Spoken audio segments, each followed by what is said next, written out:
नमस्कार बच्चों, स्वागत है आपका द पल्लवी एकेडमी में।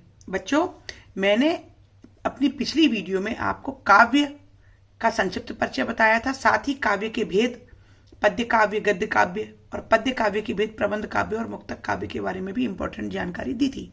मेरी उस वीडियो को अवश्य देखें क्योंकि उस वीडियो से आपको कई ओटी टाइप प्रश्न भी मिल सकते हैं। मैं आज की इस वीडियो में आपको प्रबंध काव्य के भेद, महाकाव्य, खंड काव्य और आख्यानक गीतियों के बारे में बताने वाली हूँ। तो मेरी इस वीडियो को पूरा अवश्य देखें क्योंकि इस टॉपिक से आपको 3 नंबर का प्रश्न भी मिलता है और ओटी टाइप प्रश्न भी बहुत मिलते हैं। बच्चों, मेरी वीडियो को देखने से पहले मेरे चैनल को सब्सक्राइब कर लें, मुझे लाइक अवश्य करें और मेरे चैनल को ज्यादा से ज्यादा बच्चों तक शेयर करें। तो चलिए अब हम अपनी वीडियो की ओर चलते हैं। देखिए बच्चों, महाकाव्य, महाकाव्य से क्या आशय है? बच्चों, महाकाव्य एक ऐसा काव्य होता है जिसमें किसी महापुरुष या महानायक के जीवन की विशद व्याख्या की जाती है, अर्थात जीवन की विभिन्न घटनाओं का, यहां तक कि संपूर्ण जीवन का चित्रण महाकाव्य में किया जाता है। महाकाव्य का आकार विस्तृत होता है और वृहद काव्य होने के कारण ही इसको महाकाव्य कहा जाता है। देखिए, महाकाव्य में जीवन की विशद व्याख्या होती है। इसे किसी महापुरुष के जीवन का अथवा घटना विशेष का सांगोपांग चित्रण होता है। वृहद काव्य होने के कारण ही इसे महाकाव्य कहा जाता है। जैसे कि बच्चों, रामचरितमानस, गोस्वामी तुलसीदास जी ने रामचरितमानस में राम जी के जन्म से लेकर और लगभग संपूर्ण जीवन का चित्रण अपने काव्य में किया है, इसीलिए रामचरितमानस को महाकाव्य भी कहा जाता है। महाकाव्य की क्या विशेषता है? किस काव्य को आप महाकाव्य की श्रेणी में रख सकते हैं? तो महाकाव्य को के लिए निम्नलिखित चीजों, लक्षणों का होना आवश्यक है। जैसे महाकाव्य में मानव जीवन का संपूर्ण चित्रण होता है। महाकाव्य में 8 या उससे अधिक सर्ग होना चाहिए। 8 या उससे अधिक सर्गों का होना महाकाव्य में आवश्यक होता है। इसमें अनेक छंदों का प्रयोग होता है। इसमें शांत, वीर और श्रृंगार रस की प्रधानता होती है। इस प्रकार से महाकाव्य के लिए ये आवश्यक है कि इसमें संपूर्ण जीवन का चित्रण हो, यानी कि ज्यादा से ज्यादा घटनाओं का वर्णन हो, कम से कम 8 या उससे अधिक सर्ग होना चाहिए, अनेक छंदों का प्रयोग होता है और इसमें शांत, वीर और श्रृंगार रस की प्रधानता होती है। 5 महाकाव्य व उनके कवियों के नाम। देखिए, 5 महाकाव्य हैं। रामचरितमानस, लिखने वाले कवि के नाम है गोस्वामी तुलसीदास। रामचरितमानस लोक में प्रचलित महाकाव्य है। कामायनी, राइटर हैं जो कवि हैं वो है जयशंकर प्रसाद। पृथ्वीराज रासो, राइटर हैं चंद्रबरदाई। साकेत मैथिलीशरण गुप्त का है और पद्मावत के राइटर हैं मलिक मोहम्मद जायसी। तो बच्चों, यहां आपकी परीक्षा में प्रश्न पूछा जा सकता है कि 5 महाकाव्यों के नाम या और उनके कवियों के नाम बताइए, या 2 महाकाव्यों और उनके कवि के नाम बताइए। साथ में ही पूछा जा सकता है कि महाकाव्य की विशेषताएं बताइए। तो आप इन 4 विशेषताओं को याद करें। और एक प्रश्न आता है कि महाकाव्य से आप क्या समझते हैं, तो आपको ये महाकाव्य की परिभाषा या महाकाव्य का अर्थ पता होना चाहिए। अगला मेरा टॉपिक है खंड काव्य। खंड काव्य से क्या आशय है? देखिए, खंड यानी टुकड़ा।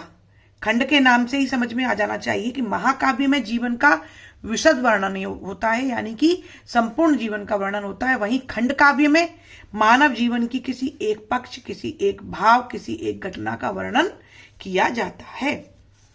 खंड काव्य में मानव जीवन के किसी एक पक्ष, एक घटना अथवा एक चरित्र का वर्णन पूर्णता के साथ किया जाता है। खंड काव्य छोटा होता है, मतलब आकार में छोटा काव्य खंड काव्य कहलाता है। खंड काव्य की विशेषता क्या है?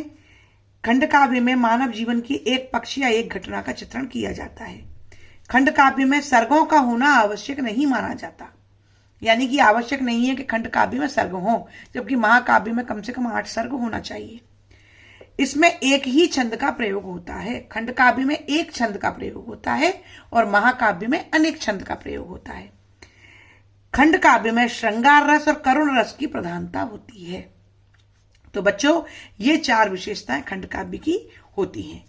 5 खंड काव्य और उनके कवि: पंचवटी मैथिलीशरण गुप्त, सुदामाचरित नरोत्तम दास, जयद्रथ वध मैथिलीशरण गुप्त, हल्दी घाटी का युद्ध श्याम नारायण पांडे और जानकी मंगल गोस्वामी तुलसीदास। ये 5 खंड काव्य हैं और इनके ये राइटर्स हैं। खंड काव्य की 4 विशेषताएं मैंने यहां बता दी हैं और ये खंड काव्य के से आशय या अर्थ या परिभाषा है। तो बच्चों, यहां से भी आपको एक प्रश्न अवश्य मिलेगा एक मैं बता देती हूं शॉर्ट में, आख्यानक गीतियां।